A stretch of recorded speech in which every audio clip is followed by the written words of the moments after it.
Just be glad for all you have that's in today. Hey everyone, Connie here, and welcome to my blind reaction to Mob Psycho 100 Season 2, Episode 2. So, yeah, we're back here with another episode. I am recording this on Sunday, early afternoon. Unfortunately, I wasn't able to get to it beforehand. Hopefully next week will be different.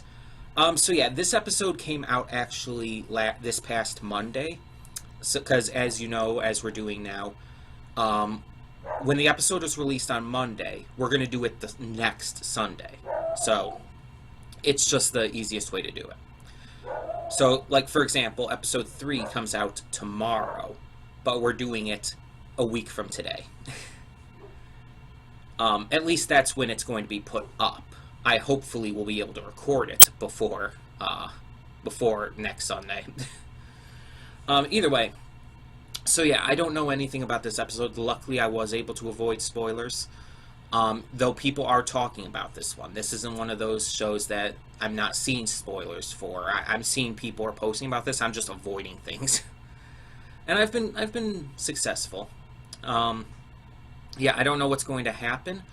Last episode, the first episode of this season, was mostly just kind of reintroducing things, as well as kind of showing that this season's probably going to have a focus on Mob's growth as a character. Because in the first season, he had a couple moments of growth for sure, but a lot of the time he was a little bland, to be honest. Honestly, the best parts of the first season were other characters and how they interacted with him. From Reagan to his brother Ritsu, even Dimple. But hopefully this season is going to start building him up better.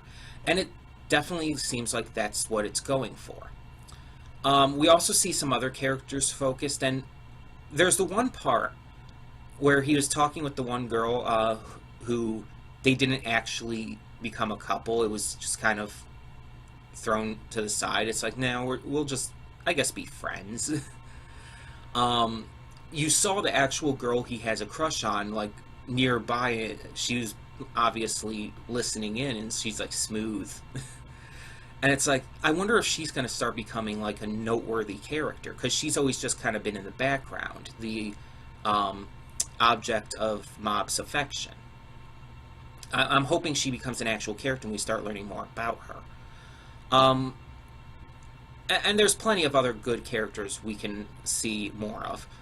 I'm hoping to see more of Claw, and I assume we're going to, because multiple members are shown in the opening, including the guy who has the sword. I do not remember his name. But yeah, it's just like, they're showing Claw in the opening. That's clearly supposed to be them, and it's obvious that Claw is the main antagonists of the series. We've only really seen one section of them so far, so I'm really hoping that we start to get to them a little sooner this season than we did in Season 1. Like, we've already established a lot of the characters and the ideas behind it, so we can get to the villains a little earlier on. Season 2, I can understand why they waited until the second half of the season for it, because they wanted to introduce everything first. But yeah, so I'm hoping for a lot with this season. I'm hoping to see more great comedy, more great action, some more awesome animation.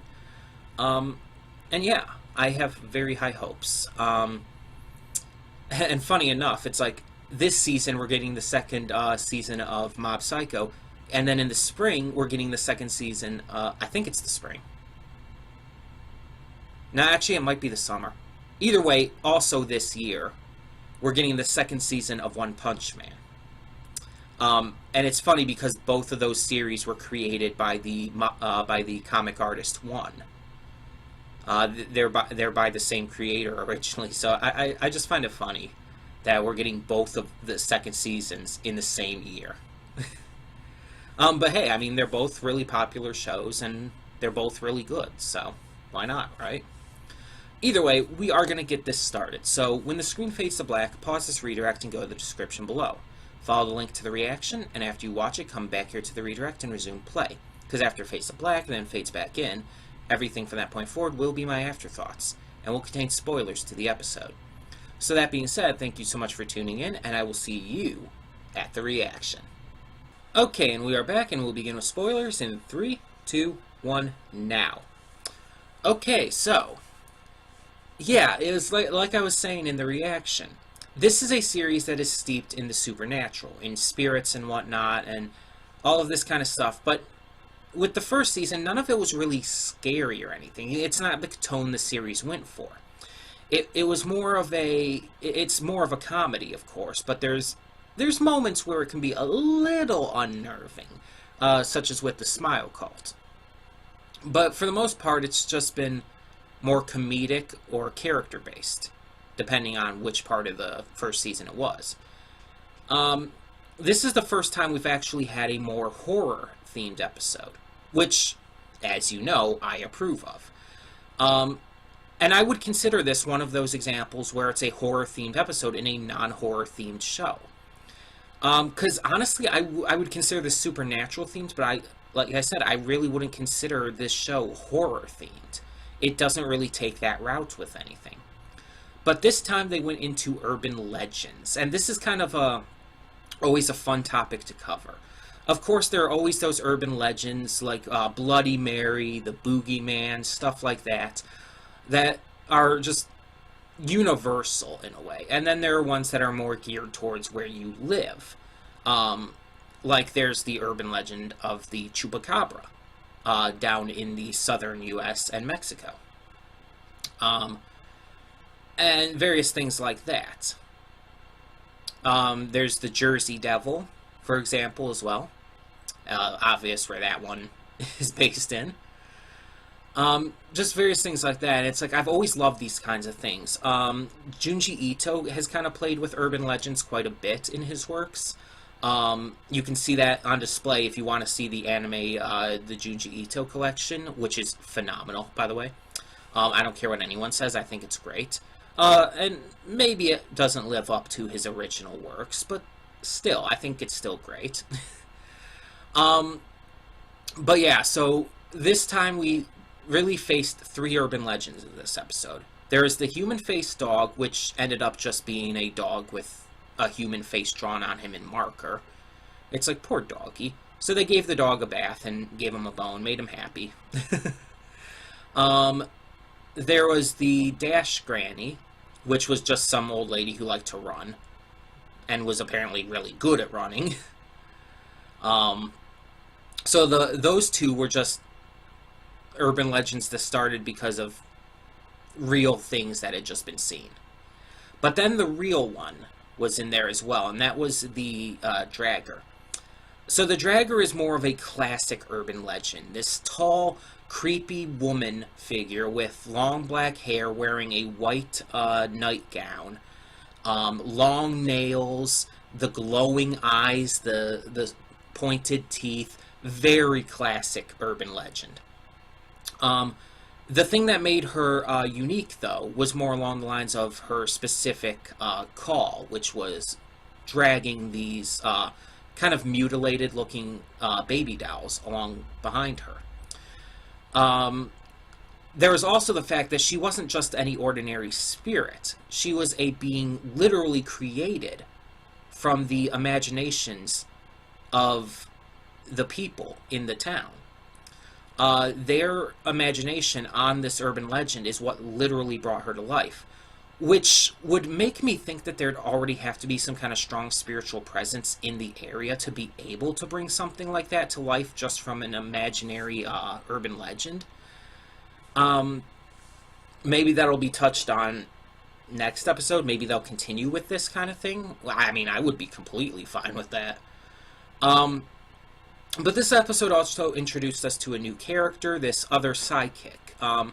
He seems to run a more big business style from what we gathered. He seems to like have this town as his turf, in a way. He even seems to be more with this organization rather than be a freelancer like Reagan. Which is interesting that we're seeing more people like Reagan, except, unlike Reagan, this guy actually has latent psychic abilities.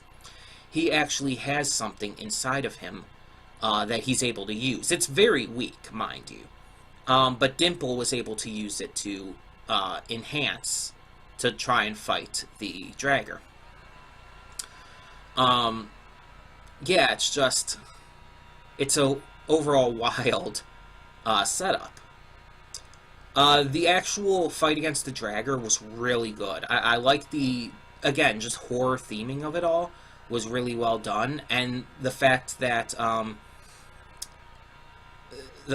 Mob was only able to defeat it because he wasn't in on all of these urban legends and didn't see why it was scary in the first place. Like, I like that as a concept. Because even if your fear of the thing is more latent, it still gives it power.